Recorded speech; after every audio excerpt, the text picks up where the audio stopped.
एक बार की बात है। राकेश अपने मामा के घर गया हुआ था।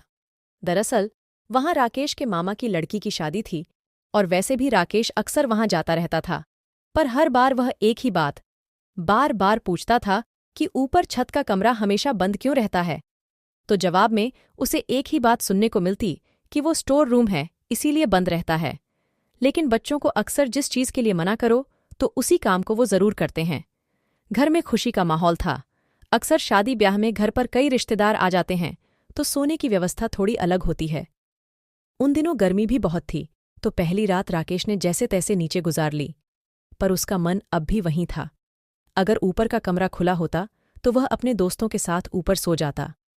दूसरे दिन मामा को घर से बाहर जाना पड़ा तो राकेश ने चुपचाप मामी से चाबी ये कहकर ले ली कि मामा ने कहा है कि वहां कुछ सामान है जो निकालना है। मामी इतनी बिजी थी कि काम के चक्कर में भूल गई और चाबी राकेश को दे दी। राकेश चाबी लेकर खुश तो बहुत था, पर यह नहीं जानता था कि वह क्या करने जा रहा है। आखिर गलती उसकी भी नहीं थी। बच्चे अक्सर ऐसा ही करते हैं। राकेश ने जल्दी से जाकर ऊपर कमरे का दरवाज़ा खोला। अंदर कुछ भी नहीं था, बस एक चारपाई रखी थी और पूरा कमरा बाहर के मुताबिक हल्का ठंडा था, जबकि बाहर तेज धूप थी। राकेश अपने दोस्तों के साथ पूरा दिन उसी कमरे में रहा। कई बार तो उसके दोस्तों ने उसे बताया कि खिड़की बार बार अपने आप बंद क्यों हो जाती है, तो राकेश ने कहा कि हवा से हो रहा होगा। धीरे धीरे रात गिरने लगी और राकेश नीचे चला गया, ये चेक करने कि कहीं मामा को तो पता नहीं चल गया। पर मामा तो रिश्तेदारों के पीछे लगे हुए थे।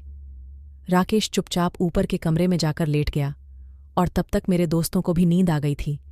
पर अचानक मुझे ऐसा लगा जैसे किसी ने मेरी चादर खींची हो। मैंने नींद में ही चादर ऊपर खींच ली। मैं जानता था वो मेरे दोस्त मेरे साथ खेल खेल रहे हैं। मैं चुपचाप लेट गया, ये बोलकर कि परेशान मत करो वरना मामा आ जाएंगे। थोड़ी देर सब शांत रहा कि अचानक मेरी चादर किसी ने फिर से खींची और मेरी पैरों की उंगलियों को जोर से दबा दिया। मैं बोलता रहा, मत करो प्लीज, सोने दो।